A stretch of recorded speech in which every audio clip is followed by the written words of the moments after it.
Drive through the rolling hills of Maryland's Piedmont Plateau, and Carroll County looks like a typical slice of the American agricultural landscape. But look closer at the small towns of New Windsor and Union Bridge.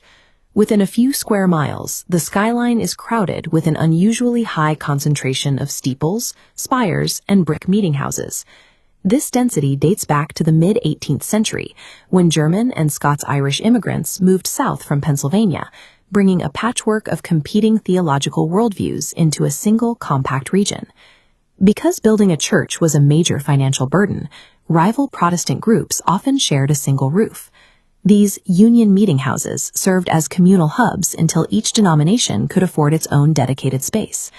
As these congregations grew wealthier, they split off to build their own sanctuaries.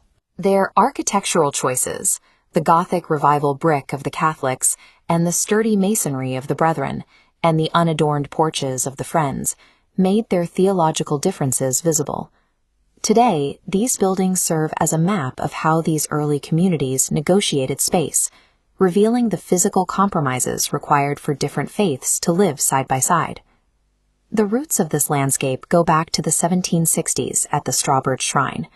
Here, Robert Strawbridge established the first Methodist class in the colonies, turning a simple farmhouse into a primary site of American religious history. A few miles west, the architecture shifts.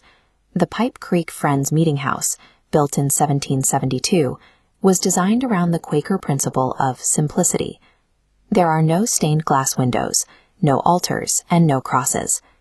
The exterior is finished in a sturdy Flemish bondwork, but the design is intentionally devoid of any ornamentation that might distract from a quiet service. The interior features a retractable wooden wall.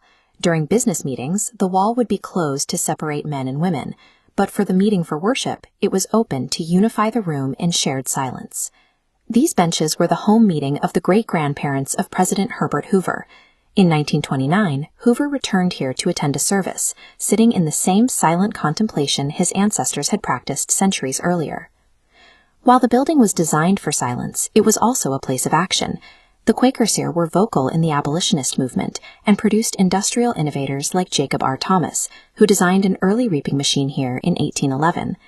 The quiet, unornamented design of the meeting house provided a space for radical social and industrial progress to take shape. In New Windsor, the historical record contains a notable gap near the old college campus. St. Thomas Catholic Church once stood here in the late 1800s, but it was eventually razed and largely removed from local histories. Following the Civil War, intense anti-Catholic sentiment led to the church's destruction.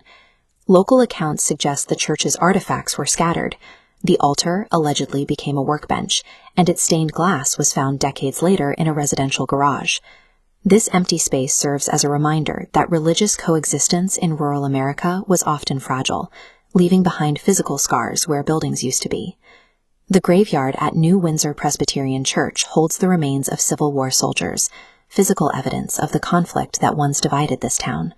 But by 1944, the town began to move beyond its local history. The Church of the Brethren purchased a former college campus to serve as a hub for international relief. This site became the Brethren Service Center, an operation that coordinated humanitarian aid for a world in crisis. From this rural campus, the Heifer Project shipped livestock from local farms across the ocean to help rebuild war-torn Europe. The center also birthed Serve, one of the world's first fair trade organizations, managed from a town of just 1,400 people.